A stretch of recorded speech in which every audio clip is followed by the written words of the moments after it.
जब जब पेपर होगा तब तब लीक होगा। जितना पेपर बिहार में लीक हुआ है, नीतीश कुमार जी ओपनली कहते हैं कि जो शराब पिएगा वो मरेगा। उसी तरह से आप जितनी बार पेपर देंगे उतनी बार पेपर लीक होगा। विद्यार्थी पेपर दे रहे, फिर उनका क्या? उनका तो ऐसे भी भविष्य चौपट था, चौपट है, और जब तक से ये सरकार रहेगी चौपट ही रहेगा। अगर इस तरह से आपका राज चलेगा, इस तरह से आपके यहाँ सारी सिस्टम काम करेगी, तो आप पूरे देश को बिहार बना देंगे। लड़के बैठ के तैयारी करते हैं और वो तैयारी 5 घंटे नहीं करते हैं, 5 सालों से करते हैं, और तब कहीं जाके 5 साल के बाद एक पेपर आता है, और जब वो पेपर देते हैं तो भी वो पेपर लीक हो जाता है।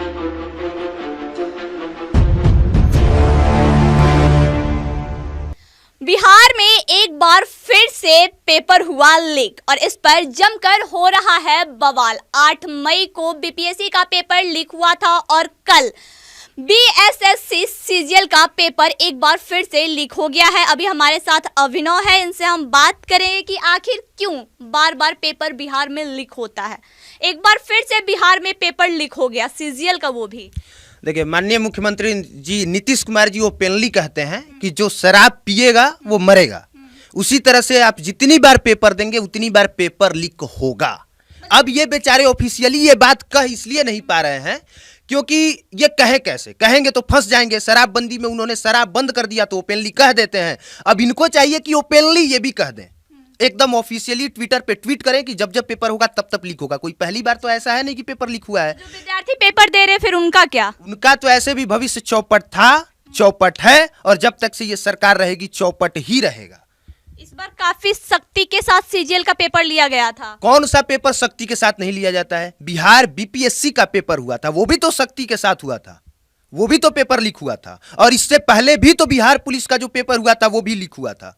तो पेपर हमेशा से लीक होते आया है और इस बार भी यही हुआ। अफसोस की बात यह है, मतलब पेपर है कि पानी है, अक्सर लीक हो जाया करता है। अब ये माननीय मुख्यमंत्री जी बताएंगे कि क्या है और किस तरीके से वो सारी चीजों को कैसे चला रहे हैं। क्या आपके अंदर बैठने वाला व्यक्ति शिक्षा मंत्री क्या आपसे बाहर का है? क्या विधायक आपसे बाहर के हैं? आपके कहने का मतलब है कि मुख्यमंत्री नीतीश कुमार की गलती है पेपर लीक होने में? हमारे कहने का मतलब है कि पूरे सिस्टम की गलती है, और जब कुछ अच्छा होता है तो उसके जिम्मेवार आप होते हैं, तो कुछ गलत होता है तो भी उसके जिम्मेवार आप ही हैं। शिक्षा मंत्री जी का भी बयान आया है कि एक्शन लिया जाएगा, लेकिन अभी बीएसएससी की तरफ से कोई आधिकारिक पुष्टि नहीं की गई है और 4 लोगों की गिरफ्तारी भी हुई है। शिक्षा मंत्री जी बस इतना कह रहे हैं कि एक्शन लिया जाएगा, यही ना? तो इसके अलावा वो क्या कर सकते हैं? और गिरफ्तारी होने से सिर्फ काम नहीं चलेगा। ये तो हर बार का ऐसे होता है कि गिरफ्तारी होगी, ये सिर्फ और सिर्फ एक नौटंकीबाजी है। अगर आपको कुछ करना है तो पहले अपना ही जांच करवा लीजिए।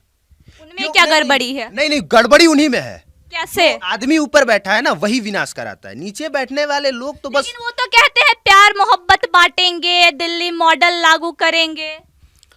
अब उन्होंने जो किया है वो करके उन्होंने साबित कर दिया कि आपका दिल्ली मॉडल क्या है, आपके बिहार का शिक्षा मॉडल क्या है। इंटर में चीटिंग होता है, मैट्रिक में होता है, वहां भी पेपर लीक होता है और यहां भी पेपर लीक होता है।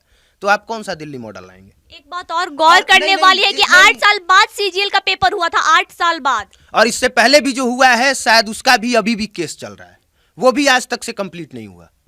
तो क्या बिहार गवर्नमेंट जानबूझ के पेपर लीक कराती है? यही तो वजह है कि एक व्यक्ति खड़ा होकर कह देता है कि आप पूरे देश को बिहार बना देंगे, और लोग उस पर गुस्सा करते हैं। वो सही बोला है, वो सही बोले हैं, वो सही बोला है कि अगर इस तरह से आपका राज चलेगा, इस तरह से आपके यहाँ सारी सिस्टम काम करेगी, तो आप पूरे देश को बिहार बना देंगे। और बिहार सब आप एक बिहारी हैं, आपको तकलीफ नहीं हुआ इस बात से? इतनी ज्यादा तकलीफ है कि मैं ये बात कह रहा हूं और कहते वक्त मेरी आंखें लाल हैं, और मुझे अच्छा नहीं लग रहा है ये कहते वक्त, क्योंकि एक बिहार को गाली शब्द की तरह सदन में यूज किया जाता है।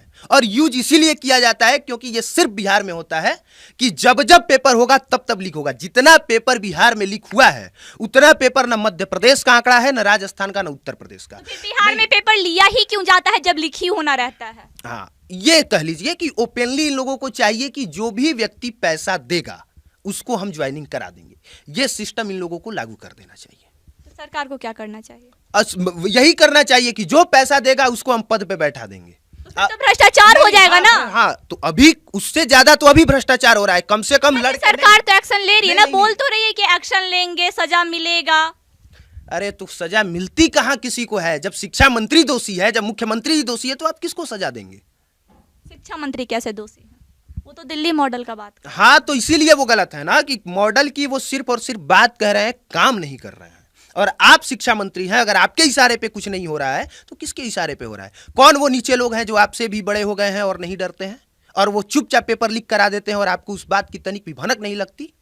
अच्छा, उप मुख्यमंत्री तेजस्वी यादव का एक वीडियो वायरल हो रहा है, बोला जा रहा है कि पुराना वीडियो है, जिसमें वो कहते हुए नजर आ रहे हैं कि जो भी विद्यार्थी आए थे पेपर देने, पेपर लीक होने के कारण उन्हें 5,000 रुपया मुआवजा दिया जाएगा। अच्छा, उनको 5,000 मुआवजा दिया जाएगा।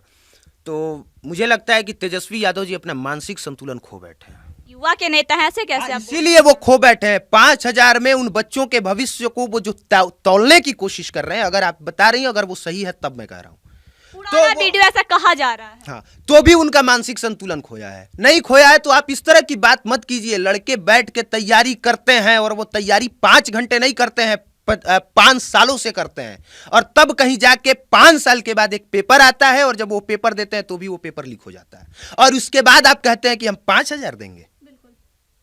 तो क्या 50,000 चाहिए? नहीं, आप पैसा मत दीजिए, समय से एग्जाम करा दीजिए। देखिए, अभी आप अगर आंकड़ा उठा के देखिएगा तो बिहार पुलिस में वैकेंसी खाली है, शिक्षकों की वैकेंसी खाली है, रेलवे की खाली है, एयरपोर्ट पे खाली है। कोई ऐसा जगह नहीं है जहां पे वैकेंसी पूरी तरह से भरी गई हो। और यही बात जब कोई दूसरा पत्रकार उठाता है तो लोग कहते हैं कि अगर हम कुछ नया कर रहे हैं, पॉजिटिव कर रहे हैं, तो लोग उस पर सवाल क्रिएट करते हैं। जो आपका सिस्टम है बस उसी को सही कर दीजिए। हमको लैब टेक्नीशियन का नहीं चाहिए, वो रहने दीजिए। अभी जो आप कर रहे हैं उसी को बेहतर कर दीजिए। हमें पर्यावरणविद नहीं बनना है, उसके लिए आप वैकेंसी मत लेके आइए, वो छोड़ दीजिए, उसको ठंडे बस्ते में डाल दीजिए। अभी आप जिस चीज का पेपर ले रहे हैं उसी को ठीक से कर दीजिए। तो क्या लगता है, जिस चीज का वो पेपर ले रहे हैं अगली बार ठीक से होगा या फिर अगली बार भी लीक होगा?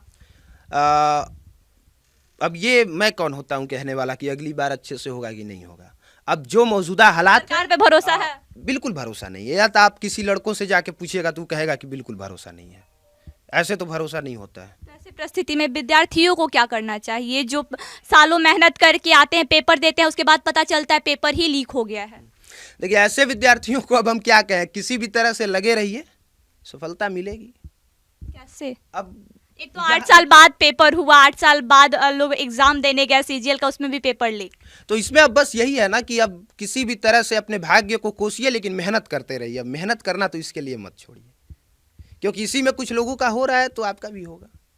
अब देखिए, यहाँ पे मैं ईमानदारी से बताऊं तो मैं निःशब्द हूँ, क्योंकि जो लड़का 8 साल तैयारी करे उसके बाद उसका पेपर लीक हो जाए तो उसको ये भी नहीं कह सकते हैं कि भाई तुम सुसाइड कर लो, ये भी नहीं कह सकते हैं कि चाय और टपरी की दुकान खोल लो, और ये भी नहीं कह सकते हैं कि पढ़ाई छोड़ दो। मोदी जी तो कहते हैं, तो आप क्यों नहीं कह सकते? हम नहीं कह सकते हैं। जब आपको चाय और टपरी का दुकान खोलना ही था तो उसके लिए आप क्यों पढ़ाई कर रहे थे? और हर व्यक्ति ग्रेजुएट चाय वाला और MBA चाय वाला तो नहीं बनेगा ना, वो तो कोई ही बनेगा। तो ये चीज़ें हैं। तो कल BSSC का CGL का पेपर लीक हुआ, जिसके बाद 4 लोगों को गिरफ्तार किया गया है, और अभिनव का कहना है कि इसके लिए शिक्षा मंत्री जी दोषी हैं, मुख्यमंत्री नीतीश कुमार जी दोषी हैं, जानबूझ के पेपर लीक कराया जाता है। आइए खबरों के लिए बने रहें सच तक न्यूज के साथ। जय हिंद।